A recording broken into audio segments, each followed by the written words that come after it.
kind of taking a stock, looking back at the last couple of episodes, we delved into the Constitution, Declaration of Independence. So, kind of color commentary, play-by-play. Want to run this by you because there are some aspects, if a historian is touching on those events, those documents, that they would delve into that you did not get into. Is there a why behind that? Yeah, it's interesting. I thought about, I literally, the week we recorded about the Constitution, I spoke locally at a senior event, a club, about 400 or 500 people, and they asked me to speak about the ratification of the Constitution. So there's a lot of things that can be talked about if someone says, I want to compare like our government or our sense of our civic life today versus when we started. And those have merit. I mean, there's things that I think are worthwhile kind of covering. In fact, let me cover some of those, right? So for instance, some of the things that are typically like brought up, say in a political sciencey kind of way, that you say, what can we learn from those moments? And we didn't emphasize it necessarily in those two episodes. So one is not obviously perhaps, but the people are affirmed as first. This is crucial. Another way of saying it, another historian who I really like says, is the government us or is the government them? And the founders' view, and I mean the 2 million people who set it all up, their view was they wanted to make the experiment of us doing it. Right. Now, obviously, that viewpoint of us or them kind of becomes in the eye of the beholder and how they perceive what's happening around them. And even early on when President Washington was in office, there were people beginning to think of them making bad decisions and not us. And that's because decisions are being made opposite of what they perceived as what they wished. So that's part of it. Another thing is that the people are affirmed, you really get this in the Declaration, of having rights outside of or before government. Government never gives you rights. Right. You can say, particularly with our 14th Amendment, the government should protect my rights, but they're not protecting rights that they have given.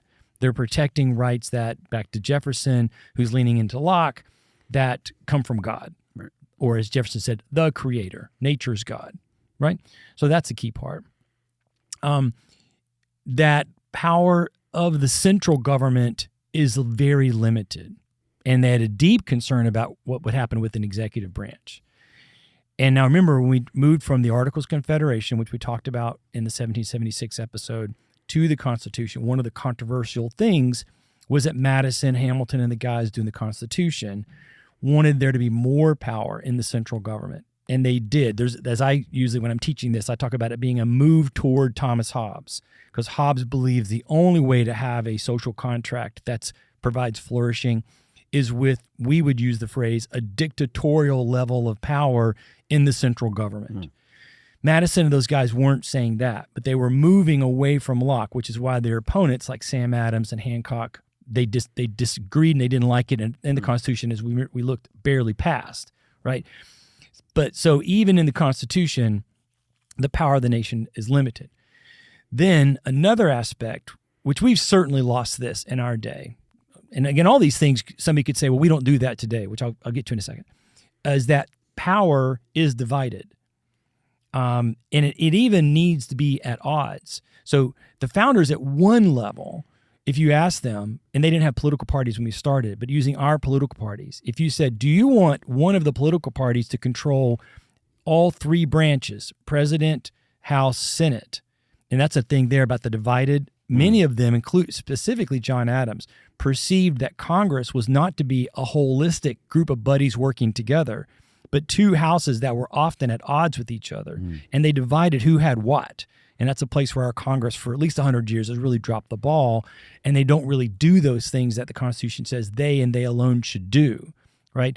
But so if you said, do you want the House, Senate, and President to be controlled by one party, the founders would be horrified. In fact, if you're going to make them have a party, which they don't want to have political parties, they would want there to be three parties and have one of them in control of each of it. But really, they would want both parties, both houses at least, to almost be split 50-50. So there was constant fighting inside. And then if you as a modern listener goes, which a lot of people will say this, well, gosh, nothing would get done. The founders would go, yes, exactly. Exactly. Because power is limited. Right. Now, in the 21st century, there's a whole other question about how we live our lives in a modern society, 330 some odd million people, mostly in urban settings, which I think does suggest the central government does have to have more power. But they wanted it divided. Another thing that usually you bring up here is the fact that the Constitution has a natural ambiguity.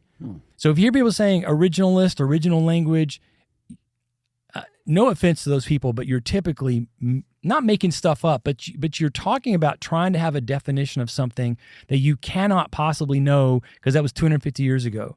No differently than if you ever take a Shakespeare class or you do read the Bible in the King James, you almost need like a scholar sitting beside you to say, what does that word mean? It's an English word. I kind of think I may have heard it before, but I have no idea what they're talking about. And you just don't, it's not even you can't define it. You can't put it in the context of the sentence because it's like almost a different language. And not better or worse, although some people would say it's more pretty or even more intellectual. Regardless, I can't know what's being said. So the founders' language in the Constitution has a natural ambiguity that was intentional, that allows it to flex, which is one reason why, because it can flex, it has survived for now into these 240 years. So I think those are some of the key things, right? And I mentioned the fact that the people were generally afraid of an executive branch because it sounded and smelled too much like a monarchy, which is, again, one of the critics of the Constitution. What they said, again, constitutional thinkers like John Adams and Madison, they wanted there to be an executive branch, so they weren't afraid of that. But when I say they were afraid of it, that doesn't mean we should get rid of the presidency, but we should at least be alerted to the fact that when they set this thing up, they were very nervous about a single leader. If you know the story, which we won't get into this by any stretch, like one of the reasons they had the Electoral College, because they thought the last thing you ever want is for the public to vote for the president. So then you end up with one individual who can walk around kind of cocksure that he and maybe someday she has all the people who love them. The founders were like, we don't want the president ever thinking that. We almost want the president to be detached completely from the people. So then as a good leader, he, and again, someday she, can make decisions that maybe 100% of the people hate. And the president doesn't care because they're acting as the CEO leader that's doing what they perceive to be best for the organization. So those are vastly different than how we live today. Why didn't we really go deeper? Why don't I go deeper on those now? Well, mostly because for this podcast, those facts that those have changed or maybe have been lost are not the point. All of that rests on the fact that for the founders, what was needed was that central moral and virtue foundation. And that's what we've lost. As we said in episode 1, 2, and 3, we're talking about a spiritual issue. Even if we could wave a magic wand and return the system as we know it with all the current inhabitants, all the named people that you can think of, to the 1787 mindset, I would suggest that we would find ourselves incapable of pulling it off because we've lost that core virtue element that Franklin, Washington, Madison, Jefferson, they all talked about as necessary. And that has been our central issue. That's why, we didn't spend more time, looking at the kind of political science aspect of the documents in those last couple of issues.